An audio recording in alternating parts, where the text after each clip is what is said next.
sampai pada tujuan dan diterima oleh Allah Subhanahu wa taala.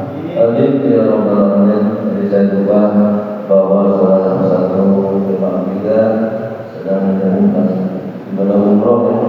Bapak saya lupa dengan doa setelah isi mudah-mudahan selalu Allah beri kesehatan. Amin amin. Kita pulang selamat menjadi umroh yang mabrur. Amin amin. Yang berangkat dengan mudah-mudahan Allah akan rezeki kita dan kita dapat menemukan atau menghubungi kata suci di dalam kepada Allah Subhanahu wa taala. Amin. Allah hasilnya wa qulina bisolihah wa ibadatul nabi bi barakatil salatil fatihah. أعوذ بالله من الشيطان الرجيم بسم الله الرحمن الرحيم الحمد لله رب العالمين الرحمن الرحيم مالك يوم الدين إياك نعبد وإياك نستعين اهدنا الصراط المستقيم صراط الذين أنعمت عليهم غير المغضوب عليهم ولا الضالين آمين.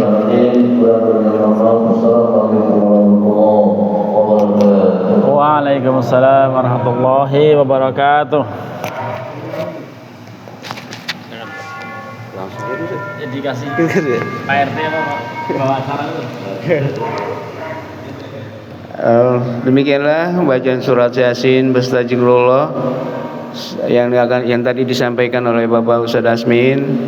Semoga apa yang kita baca, apa yang kita kirimkan doa kepada almarhum dan almarhumah akan tersampaikan dan kita yang membaca dapat menerima balasan yang setimpal dari Allah Subhanahu wa taala. Selanjutnya cara inti yaitu tausiah, pelajaran-pelajaran agama yang pada malam hari ini insyaallah akan disampaikan oleh Al-Ustadz Dr. Haji Nurul Irfan. Kepadanya kami persilakan.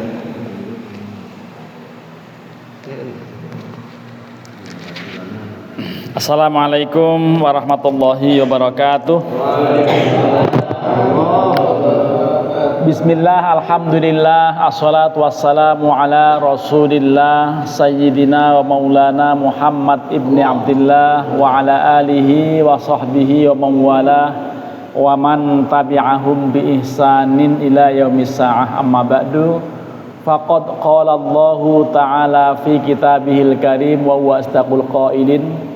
A'udzu billahi minasyaitonir rajim.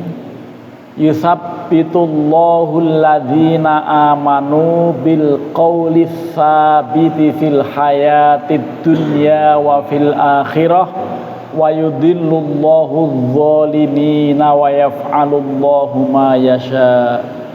Shadaqallahul azim.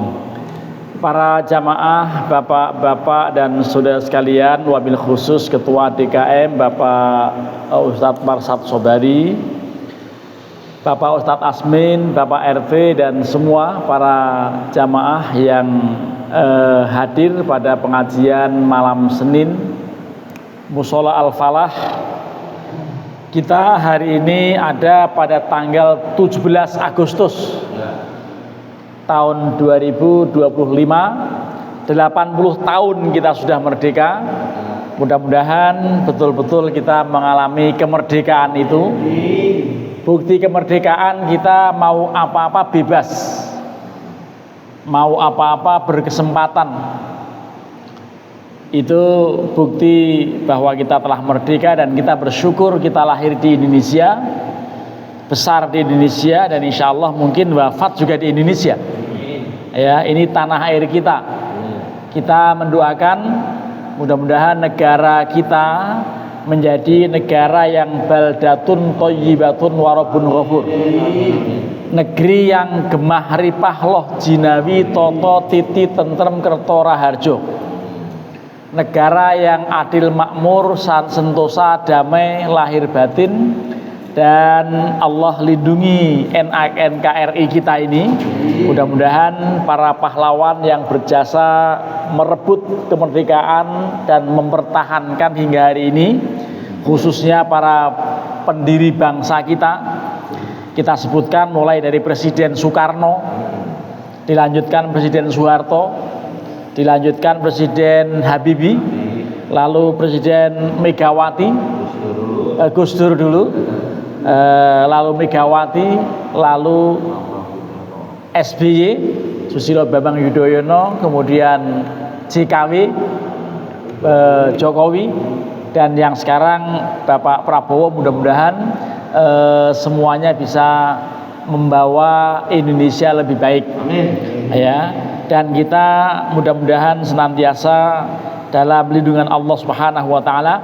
Para pahlawan yang puluhan bahkan mungkin ratusan ribuan yang telah berpulang ke rahmatullah dalam rangka merebut kemerdekaan sejak zaman kolonial sampai hari ini, mudah-mudahan mereka ditempatkan di tempat yang paling indah di sisi Allah Subhanahu wa taala.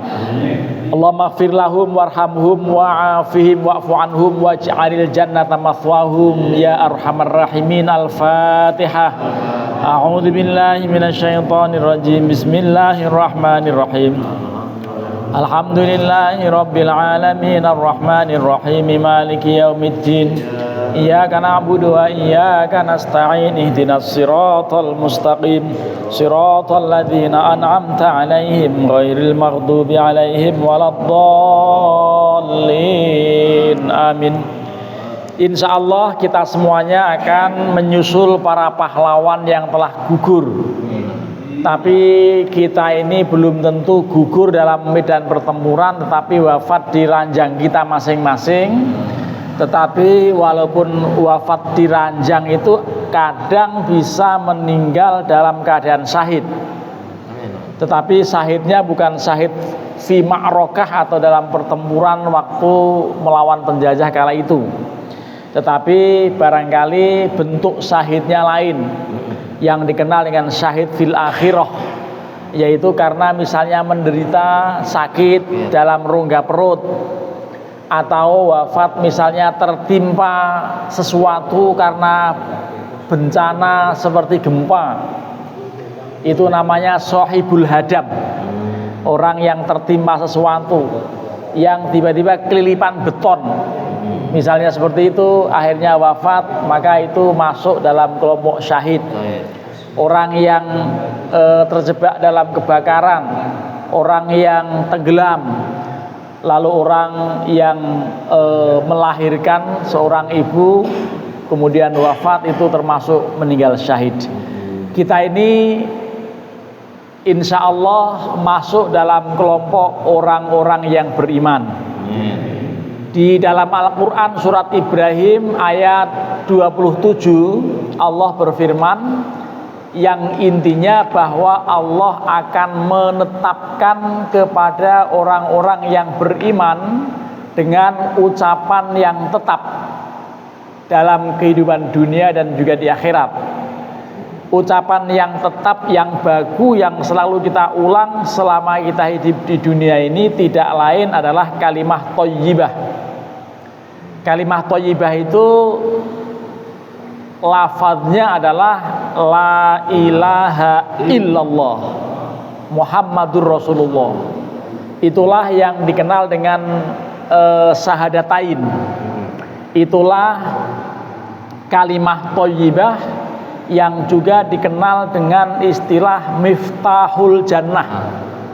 Sampai ada lantunan lagu dalam syair hadroh itu, bahwa miftahul jannah la ilaha illallah. Ya, itu suka dilantunkan dalam acara maulid, dalam acara bacaan rawi dan lain-lain, yang intinya bahwa miftahul jannah itu adalah la ilaha illallah.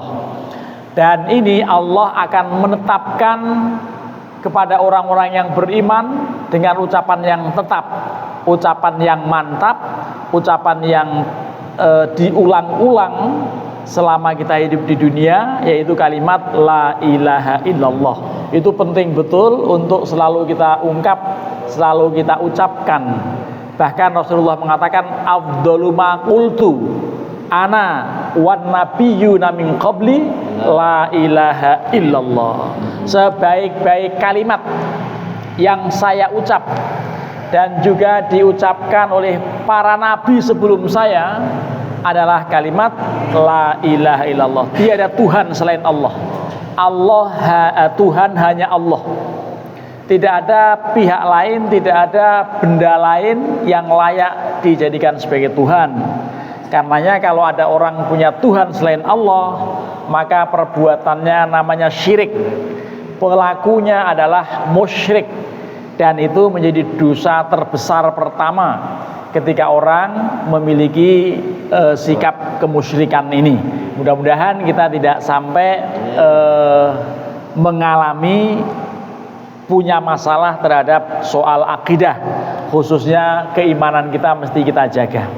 Bapak dan saudara sekalian, di dalam hadis-hadis Rasulullah SAW yang saya kebetulan membawa hari ini, kitab yang ditulis oleh Imam Jalaluddin As-Suyuti, Al-Imam Al-Hafidh Jalaluddin As-Suyuti punya kitab yang berjudul Al-Fawzul Azim fi Liqa'il Karim, ya, keberuntungan besar dalam pertemuan kepada Allah yang Maha Mulia. Ini hadis-hadis ini semuanya yang menerangkan mengenai kematian dan kehidupan setelah mati, serta rangkaian-rangkaian yang akan dialami oleh setiap orang yang meninggal. Dan kita insya Allah pasti akan meninggal, ya. Karenanya kita berharap pada Allah Subhanahu wa Ta'ala, mudah-mudahan kita meninggal membawa iman dan Islam, kita membawa akidah benar kita. Dan ini di dalam hadis terkenal sekali dikatakan bahwa yatba'u janazatan salasatun yarji'u ithnani wa yabqa wahidun, yarji'u ahluhu wa maluhu wa yabqa amaluhu. Seorang jenazah siapapun, mayat manapun, laki maupun perempuan, besar maupun kecil, tua maupun muda, itu selalu diikuti oleh 3 hal, selalu diikuti oleh 3 komponen, yaitu yang 2 pasti pulang kembali ke rumah, sedangkan yang 1 tetap bersama almarhum. Yang pulang itu pertama hartanya, yang kedua keluarganya, walaupun suaminya, walaupun istrinya, walaupun anaknya atau bapaknya yang masih hidup. Nah, yang masih hidup nih pulang, yang meninggal dikubur. Tidak ada suami yang demi cintaku padamu sehidup semati lalu istrinya mati ikut dikubur, enggak. Dia pulang lagi mikirin gantinya siapa. Nah, jadi ini kalau orang meninggal itu pasti diikuti 3. Yang 2 pasti pulang, yaitu keluarganya pertama, yang kedua hartanya. Harta berupa apapun, termasuk tikar pandan pun sekarang dibawa pulang, karena susah mencari tikar pandan. Jadi kalau orang meninggal di kampung saya di Pamulang itu selalu dibungkus terakhirnya setelah kafan tikar pandan. Nggak tahu di sini pakai tikar pandan atau pakai tikar plastik. Tikar pandan, dan itu susah mencari karena apa? Tempat-tempat pohon pandannya itu udah nggak ada. Ya, adapun di tempat mana tertentu yang jauh-jauh sudah menjadi perumahan semuanya. Akibatnya agak susah. Pak Amil pun suka ngeluh ketika ada orang meninggal, kain pandannya atau tikar pandannya nggak ketemu lagi. Ya, dan kalaupun ada bisa 400.000 harganya katanya. Ya, jadi bisa 400.000 harga tikar pandan gitu lah. Stiker pandan pun dibawa pulang, apalagi ambulannya, apalagi mobil-mobil yang ikut mengantar jenazah. Lah, oleh karenanya yang pasti bersama almarhum adalah amalnya.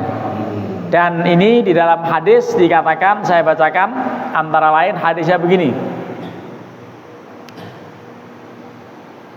Wa akhraja aidan fil awsat wa ibni Abi Syaibah wa ibni Jarir wa ibni Hibban, ya, atau wa ibnu Abi Syaibah wa ibnu Jarir wa ibnu Hibban fi sahihihi wa ibnu Murduyah wal Hakim wal Baihaqi wa huna wa hanadun fi zuhdi An Abi Hurairah. Jadi hadis ini asalnya disampaikan oleh Abu Hurairah, lalu para perawi hadis banyak sekali, antara lain tadi Al-Hakim Al-Baihaqi menyebutkan bahwa qala Rasulullah sallallahu alaihi wasallam, Rasulullah alaihi wasallam pernah bersabda.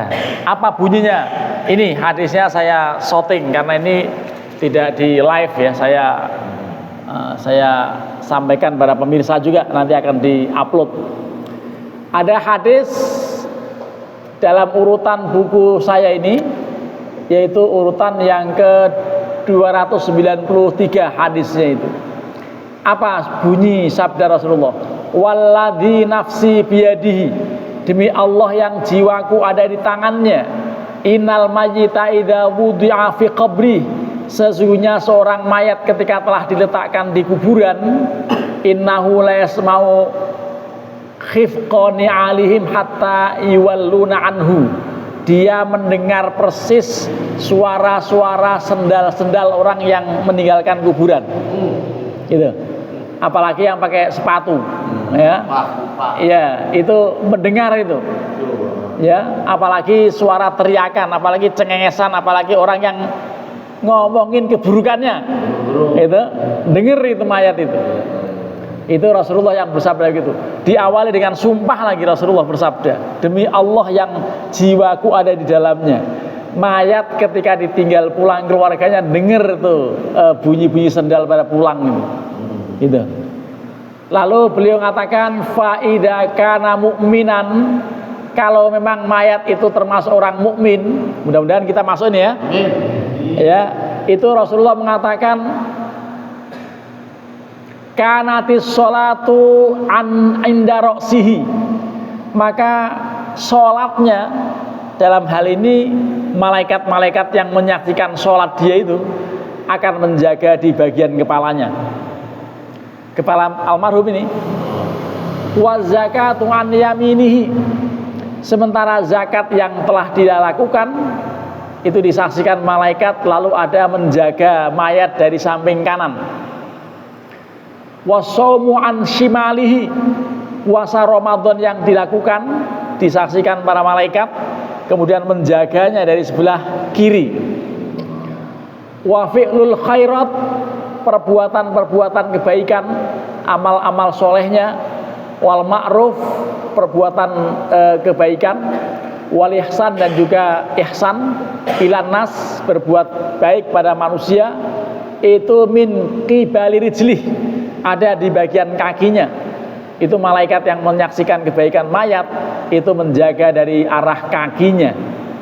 Dan kemudian dikatakan fayu'ta min qibali ra'si fataqulus shalah, didatangi oleh malaikat mungkar nakir dari arah kepalanya, tapi kemudian malaikat penjaga sholatnya itu akan mengatakan laisa qibali madkhal, kamu tidak bisa masuk melalui sini. Itu artinya malaikat yang akan memberikan ya pertanyaan-pertanyaan siksa dan segala macam itu gak bisa masuk. Karena apa? Karena itu ya, karena dijaga oleh amal-amal solehnya lah ini.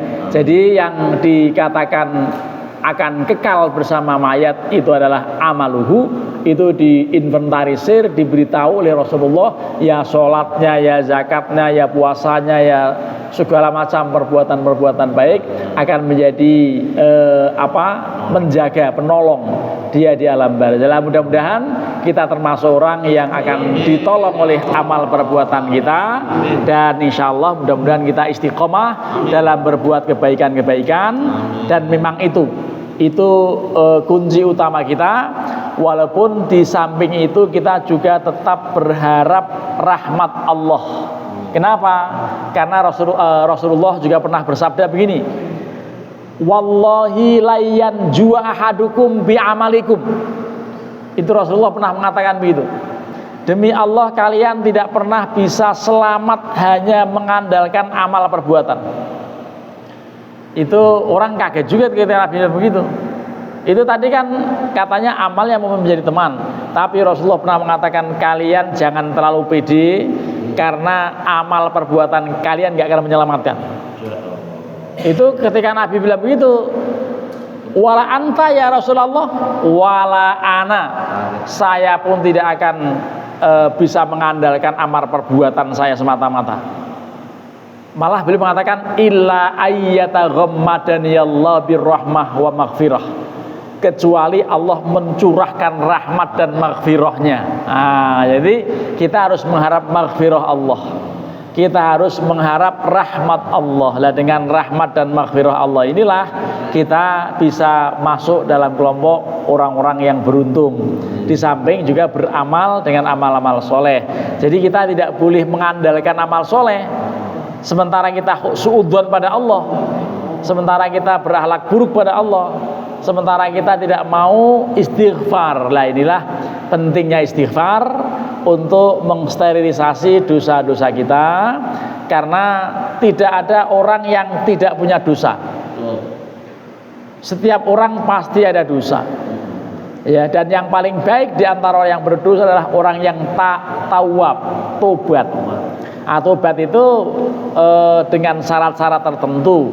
Kalau kaitan dengan Allah tentu hanya 3 syaratnya itu. 1 berhenti, 2 menyesal, 3 berjanji tidak mengulang. Itu memang berat untuk tidak mengulang itu, apalagi yang rutin, apalagi yang memang masih belum merasa tua, belum merasa dewasa. Padahal kalau sudah ada surat dari Allah, apa bentuk suratnya? Suratnya itu berupa uban. Nah, jadi suratnya Allah itu berupa uban. Kalau sudah ubanan berarti harusnya sudah sadar diri. Orang kita ini sering mengatakan sudah bau tanah, begitu ya. Nah, itulah yang kemudian mesti merenung diri bahwa kita ini suatu saat pasti akan menghadap Allah Subhanahu wa taala, dan kita berharap mudah-mudahan kita istiqomah dalam berbuat kebaikan-kebaikan, karena pasti nanti kita akan mengakhiri hidup kita di dunia ini dengan wafat.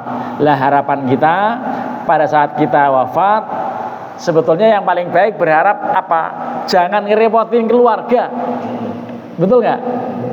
Keluarga itu walaupun kelihatannya ikhlas juga kalau sakitnya 6 tahun geletak itu apa-apa di kamar tidur, itu nggak enak banget itu ya. Itu waduh, kadang-kadang hanya nggak terucap, malah kadang ada yang terucap, ini kamu mau mati kapan?